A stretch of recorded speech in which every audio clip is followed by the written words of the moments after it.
When did you get into this whole understanding of positive leadership and learning of it and teaching of it? And what sort of impact have you seen for leaders who adopt this approach? I think I just kind of fell into it naturally because, unfortunately, at some organization, there was not any leadership. And if there was, it was negative leadership, right? I think like the positive leadership and the continuous improvement that we just mentioned, they fit together because learning and transparency and trust are so important. That's where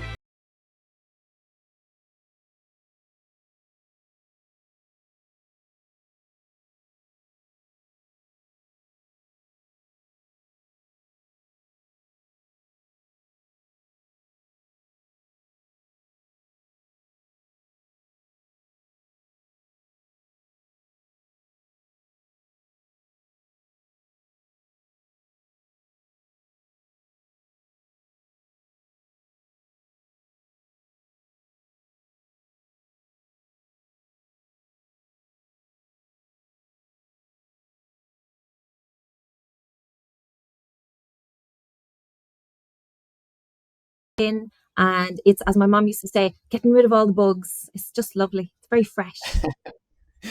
Sensational. Well, we are across the globe today. We've got a fantastic guest, coming from the United States. Uh, our topic today, it's such an important topic, and we talk about leadership a lot. And this one is about positive leadership. And when we're talking about a continuous improvement culture, it is absolutely foundational. So our topic today is positive leadership, foundation of continuous improvement. We've got an amazing guest. Catherine, I'll let you do the bio. So I'll throw it over to you. Yes, I would love to. So, our guest today is Wendy Seller. Wendy is the HR lady. What a great name. She is a teacher of reality and practicality. She is an author, a speaker, and a HR consultant. Wendy knows human resources and management. She has been guiding companies from 5 to 5,000 employees for 30 years now. So she knows her stuff. She has 2 masters in HR and healthcare admin and an SPHR and SHRM SCP certifications, and even taught the SHRM prep course. She is an author of 2 management books, which we are going to be touching on today, and she is a keynote speaker. So welcome to the show, Wendy. Thank you. Thanks so much for having me. Hi, everybody. And Wendy, today we are going to be talking all about positive leadership. Now, I'm just going to jump right in. Positive leadership. Can you tell us a little bit about what it is? Because I assume we're going to hear that term a little bit. Talk to me and tell me, why is it different to some other terms we hear, like popular terms like servant leadership and transformational leadership? So what's positive leadership, and then how does that link to continuous improvement, and why is it so important? That's a bit of a mouthful, but there you go. Sure, sure. In my opinion, positive leadership, it focuses on people's strengths as well as overall optimism in the workplace, and it creates psychological safety. How it connects, to continuous improvement, which heck, isn't that what we're all after? It really focuses on ongoing learning and even a little bit of experimentation, depending on what industry you're in, and raising standards over time. So that's my opinion of positive leadership and continuous improvement. Excellent. Okay, very good. And so, Wendy, when did you get into this whole understanding of positive leadership and learning of it and teaching of it? And what sort of impact have you seen for leaders who adopt this approach? I think I just kind of fell into it naturally because, unfortunately, at some organization, there was not any leadership. And if there was, it was negative leadership, right? Do as I say, not as I do, putting people in the corner instead of going ahead and helping them rise to the next level. I think like the positive leadership and the continuous improvement that we just mentioned, they fit together because learning and transparency and trust are so important. It's where people feel safe and where they're going to thrive. It's also where they're going to say, hey, I made a mistake, and I'm going to tell you instead of burying it because you're a positive leader and I know I feel safe with you. Does that make sense? Absolutely. Yeah, safety, trust, all those things that comes through. I was going to ask you what negative leadership was, but that, because obviously there's another side of that coin, which I'm sure Yeah. people listening in here, I think they're immediately going, Yeah, I've worked for one of those, and maybe the opposite. So I think I fascinating. Yeah. think I think like a lot of negative leadership is people that weren't trained on leaders. They were just put into a I don't even want to say leadership role. I want to say a management role. And they're like, I'm the boss, listen to me. And it turns out like, yeah, people may listen to you, but they're talking about you behind the corner and they're rolling their eyes and they're also looking for a new job at the same time and trying to figure out how they could do the bare minimum and not be around you, you know? So that's negative leadership. I'm also one of those people that I don't like to apply the word leadership to everybody. Just because you have a management title doesn't mean you're a leader. And it drives me crazy when I see it on org charts that they're like, oh, this is the leadership level. And I'm like, yeah, let me be the judge of that. You know, maybe that's who you want that to be the leadership level. But that person over there has an attitude problem. That person over there just thinks they're the boss. And so I encourage the listeners to really think about when you're using the terms leaders, like, are they really leaders or are they just in roles where they get to, pull the strings and boss people around? It's So such a true. good And point. yeah, people come through the ranks maybe from a technical perspective, or as somebody said to me, um, I know you're not a fan of it, Andy, but I've got to put a bulldog in that role because I want to bust some heads. This sort of talk, and I'm like, oh, okay, well, what did you talk about? You might get minimal compliance, and they're in the departure lounge, right? So it's such a, Right. yeah. I'm sure people's antennas are already warmed up from some of the examples you're giving. So, Catherine, anything on that? I do have a question though, right? So this came from a LinkedIn post that I put out today. And somebody on my LinkedIn post made a point. So I was kind of talking about the things that you're talking about, positive leadership, what leadership really is, the intangibles, the work that goes on behind the scenes, the importance of connection and relationships, all these things. And somebody said, well, what about the really famous leaders that we know? They named a few like Jeff Bezos and Steve Jobs, Jack Welch. And they said, these people weren't exactly synonymous with that kind of leadership you're talking about. You know what I'm going to ask here. Yep. And they said, but they got results, right? And people respect them. And maybe, you don't have to be a positive leader or a warm leader or even approachable or even calm because some of these leaders we talk about working calm, they're known for their emotional outbursts. So where do you stand on that when we know that those kinds of leaders can get results, can keep people, can run a successful organization? How do we then turn around and talk about positive leadership and say we need to be like that when we see the other actually working?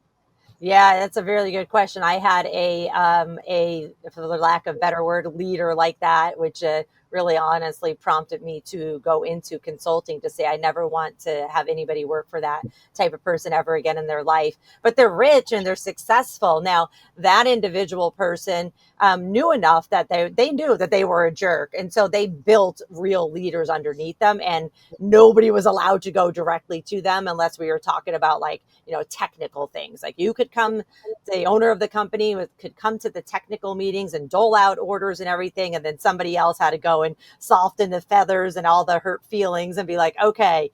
So, you could also do it that way too. If you don't need to be soft and, fluffy to be a great leader, but you do need to be realistic. A positive leader doesn't ignore reality. They frame challenges as opportunities for learning.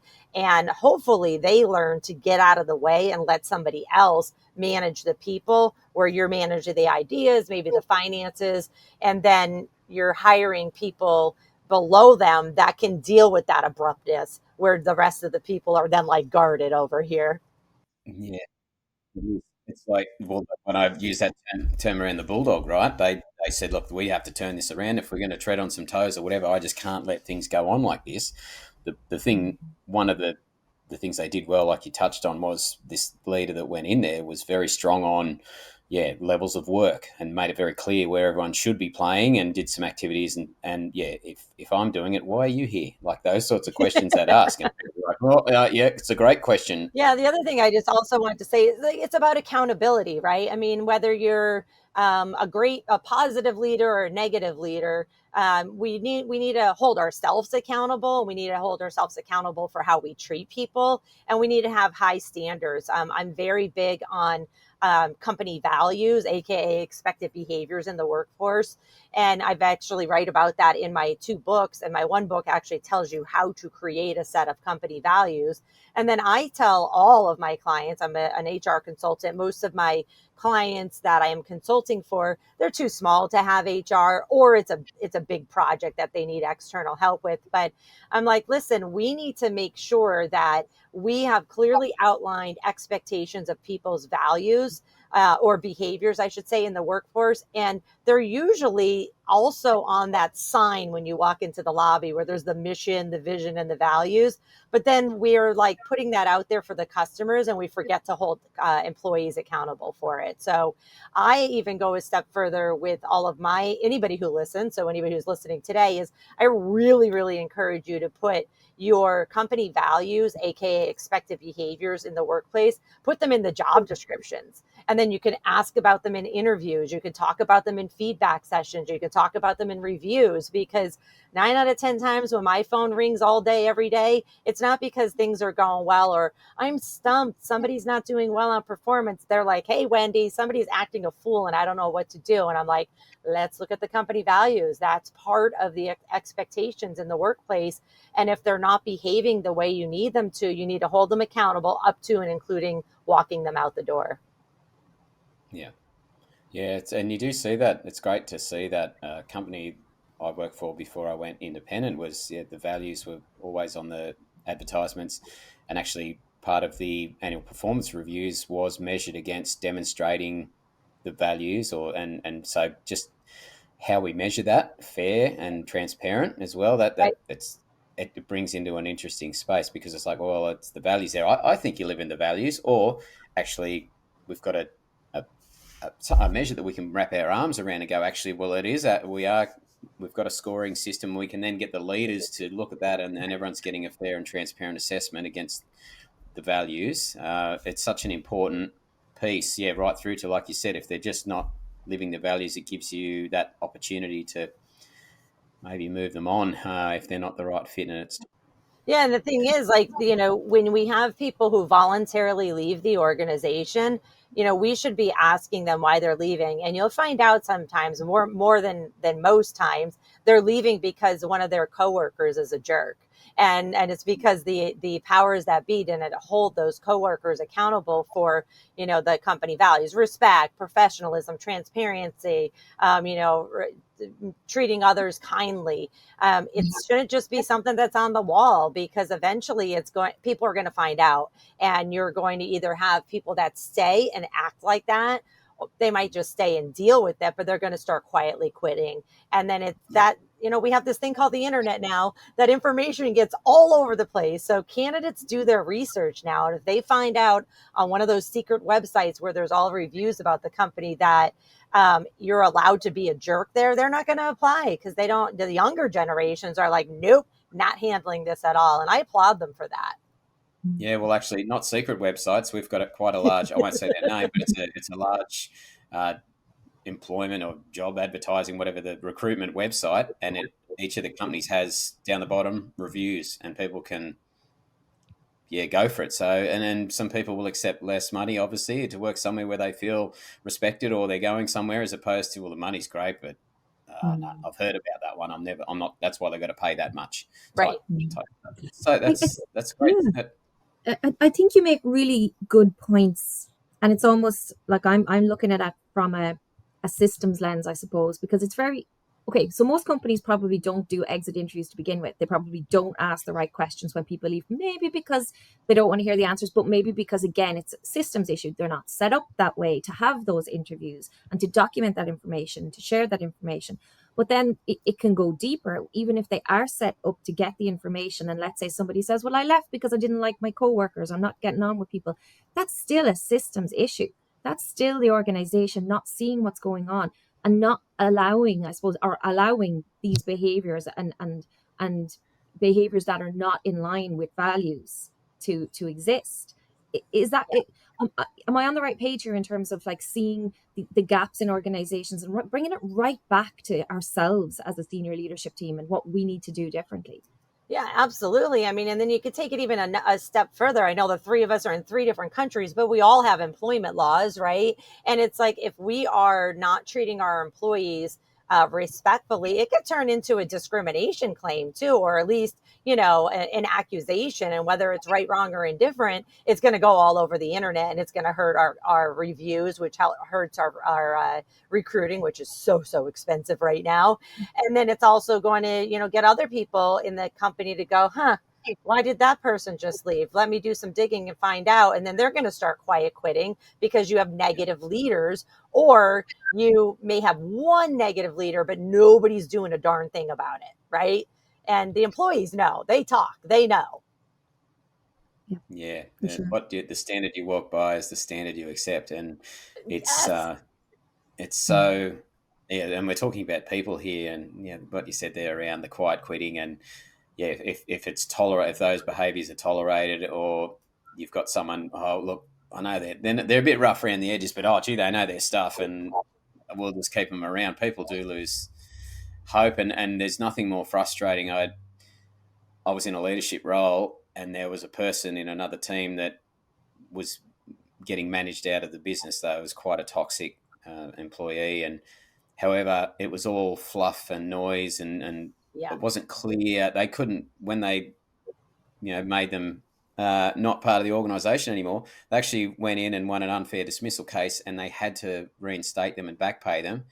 And everyone was just shaking their heads, going, "Oh well, if they can get away with that, I'm out of here." That was a real one where everyone just went, because the measures, the process, the system that Catherine talked about, it wasn't there. It was just kind of like, well, you just don't like me. That's why you're getting rid of me. You've got to, oh, I'm smarter than you, and you hate me, and everyone's against me. This type of stuff. It was just they won, and it was really Yeah. unfortunate for everyone else. It is, and that's where I said, it's been probably a decade I've been saying this. I'm like, we need to have our behavioral expectations in the job description. So you have the essential duties, the non-essential duties here in the U.S. for ADA purposes, and then the knowledge, skills, and abilities. With degrees, all of that you want them to have. But then I add to all my job descriptions at the end, these are expected behaviors. And by the way, they're the company values that we brag about in the lobby and in the break room and all of that stuff. In the US, the stats are that majority of people leave their jobs because of a bad manager, not because of pay, not because of benefits. 7 out of 10 U.S. workers would quit over a bad manager, even if they had great compensation. And so this comes back down to the positive leadership, and making sure that if you're calling people leaders, regardless of what part of the org chart they are on, that they really should be leaders. You don't need to be a manager to be a leader, but you should be a leader to be a manager. So do you think, from in my experience, most managers want to be good leaders? Most. Most, There's a yes. few that slip through that probably should never have and should never maybe be leaders, but let's not talk about them, because I think the people listening to this podcast want to learn. They want to be positive leaders, and they want to shape positive organizations, and healthy employees, and grow people and all those things. But so much gets in the way of that. So and yeah. So what's the advice, Wendy? Where do people go when they want to be that kind of leader? It's just not working out that way. I think many people struggle, many managers slash leaders struggle with that they think they have to choose between being nice and holding people accountable. You can hold people accountable with encouragement. You don't have to be a jerk about it. If you hired the wrong person, it's on us anyways, and we should now get the right person in the role, or quickly get them into a learning and development program so that they can be the right person for the job. But many managers, they struggle with that. They say, well, am I supposed to be nice? The company values say I'm supposed to be nice. It's like, well, that's not what it means. It means you could be respectfully holding somebody accountable, but we should all have high standards and a lot of support as well. And then we should also be able to say, you know what, this person needs some training and development. I'm going to get it to them now, not 6 months from now, and then be mad at them during the whole 6 months. And so it's not just about punishment. And that's the other thing managers struggle with. They think accountability is just punishment. And it's like, no, it's saying, here's the job at hand. here's the skills that you have. Maybe you meet 80% of the skills, and we're going to help you get the next 20%. And we're going to do that, on a really quick basis, an efficient basis, and then following through with that. And when you have to give people the employee who's screwing up, when you have to give them feedback, you can do it respectfully and professionally. You don't have to be a pushover, but you can still be positive and encouraging and say, hey, I know we're going to get through this. By the way, I dealt with this myself too, and I didn't realize that this is the way you needed to change people's minds. And so I like to share a lot of stories. When I did have a team in corporate HR, where I say, hey, let me explain a story where I screwed up royally, and then what I learned from it, because we're human. We all make mistakes. We royally screw up, and that's how we learn. And so why do we pretend that we don't, make mistakes? Mistakes are necessary. I have a whole chapter in my book dedicated to that.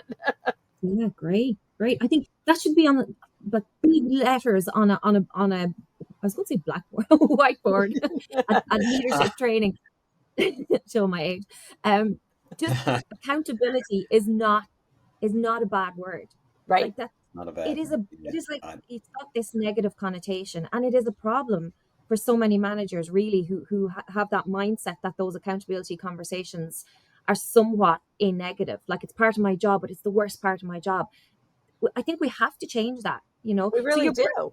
yeah, so your book sounds like it goes down that road. It talks about, leadership, what it is. Tell us a little bit more about what's in, and tell us the name of your book, and tell us So about my first book is called Suck It Up, Buttercup, Be a Leader People Will Follow. And I talk about that leadership isn't for the weak, and mistakes are necessary, but I really even focus in a lot about personality styles, and that personalities matter.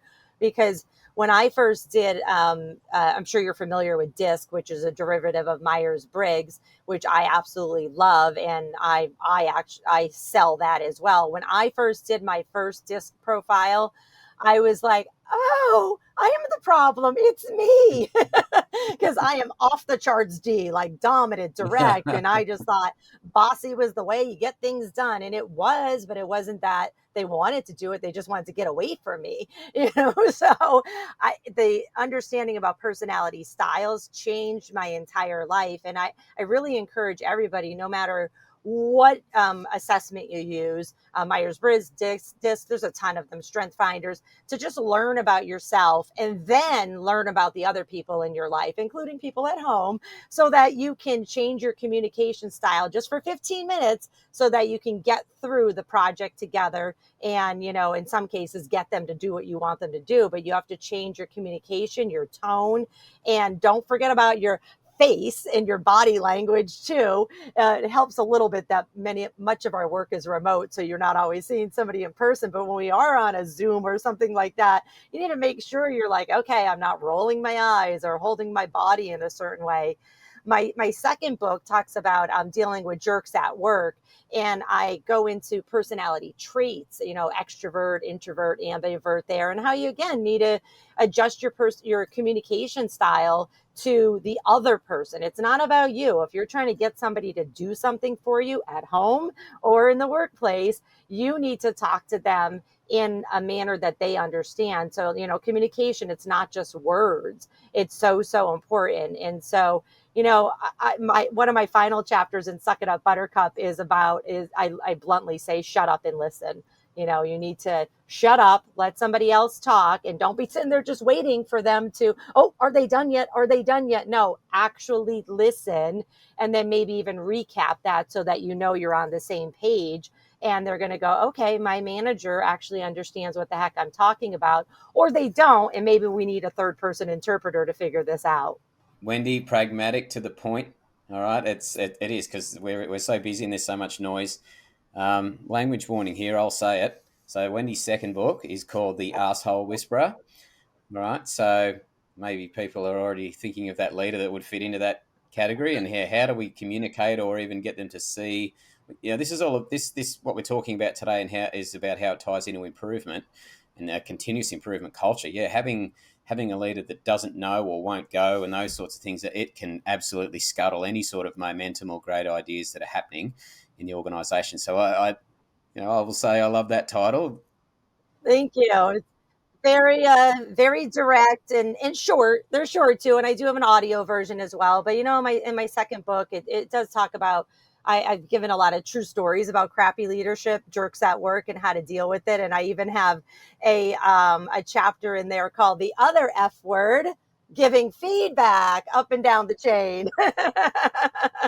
So I encourage you to check that out, and really just grabbing that mirror and say, am I part of the problem? And how can I be part of the solution? Sometimes we just need to move out of the way if we are not willing to, like we mentioned in the beginning of today's podcast, if we have somebody at the top of the food chain, the org chart, and they're kind of a jerk and they're like, I don't care, I own the place. You know what? Just give them feedback. Usually talk about it in revenue terms, right? Like, hey, 4 people quit. We did an exit interview and they said it was because of you. Guess how much money they cost us? And guess what? Also, they took clients with them too, or clients won't work with us because of you. Oh, okay. Now you're hitting my pocketbook. Now I will listen to you. So sometimes we just have to spin things around for those jerks to say, either you're about to get fired or you're the owner of the company. People keep quitting and it's costing you personally money. And you need to maybe zip it or just stay in your office over there and we'll handle things from over here. Yeah, they're firing their leader, and continuous improvement. Yeah, it's really not about chain revolution, right? It's really about what is the gap, and then how do we close that gap to get to where the target condition we want to be. And I think that we just going back a couple of steps into, we talked about that accountability not being a bad word. I think it gives you an opportunity when you're talking about the skills and that 20% or whatever. It's like, hey, all this stuff is exactly what we want. So we're going to give you some kudos as part of this discussion. All of this is unreal, but we just need this little bit here so that people, it's not just a conversation about the things you're not doing as well. So I really find it's a great way to have a positive spin on accountability. For me, is just doing what you say or what you've signed up for. Right. So yeah, I just wanted to throw that in, how people can say, look, this is great. However, it's this little bit here we're trying to close, and that's continuous improvement, right? Instead of start everything again. You've done one thing wrong. We need to start over. That can Right. be yeah. Yeah, and like a true leader's mindset becomes the team's mindset. It really does. And so, emotions are contagious and they're real. And so sometimes we, as leaders, if we're having a crappy day, we need to fake it till we make it, and we need to put that smile on our face, and or just maybe not go into the office that day because we're going to affect the way everybody operates. And like if a leader shows fear, other people start showing fear. If a leader starts blaming people, other people start blaming people. And then but on the opposite side, since we're talking about positive leadership, if a leader does show optimism and calmness and curiosity, then other people say, okay, it's okay for me to act that way. So we, in the workplace, our employees, they follow your lead. That's why you're supposed to be a leader. And if you're leading them to greatness, they'll go with you. If you're leading them to negativity and blame and, drama, they're going to go that direction too. And then we're all going to fail. Yeah. Yeah. And so I like what you did there, Andy, in terms of bringing back in continuous improvement, which is, really, really important for an organization. But then you tied that into what Wendy's talking about in terms of, well, if we want organizations to improve, we need people to develop and with the right skills to help everyone else to develop, right? So your whole point about positive leadership and how you do that, Wendy, I loved what you said at the beginning about making it clear in to begin with in terms of values and behaviors, because if we don't do that, we cannot have accountability conversations. We can't. Right. You didn't tell me I had to act that way, so now you're going to hold me accountable for it. And in some cases you're going to have to teach them. We can't expect everybody to know these skills if they didn't have any experience in a company like that before. So there's going to be many circumstances that we have to teach them. I would say at a minimum for any company, I don't care where you're located, if you have 5 employees or 5,000 employees, we should be doing during, new hire onboarding, which by the way, shouldn't just be one day and needs to be longer than one day. We should be making sure that we make it very clear that our company values are very important to us. And we're going to teach you what that means. But like I mentioned already, I back that up into the interview. So when they're in the interview, they know I'm asking you questions about these values and these expected behaviors. And if the candidate doesn't like it, then they can peace out, because now they know, if you're taking this time during the interview to ask me, I'm going to be held accountable for this. Oh, maybe I don't want to work in that company. And that's okay. I'd rather waste the time during the interview than, having to go through the process of hiring somebody. And I think that is a perfect last word. Andy. Yeah, I just think it's, be clear up front. This is the expectation. This is how we do it around here. We talk about Toyota a lot, right?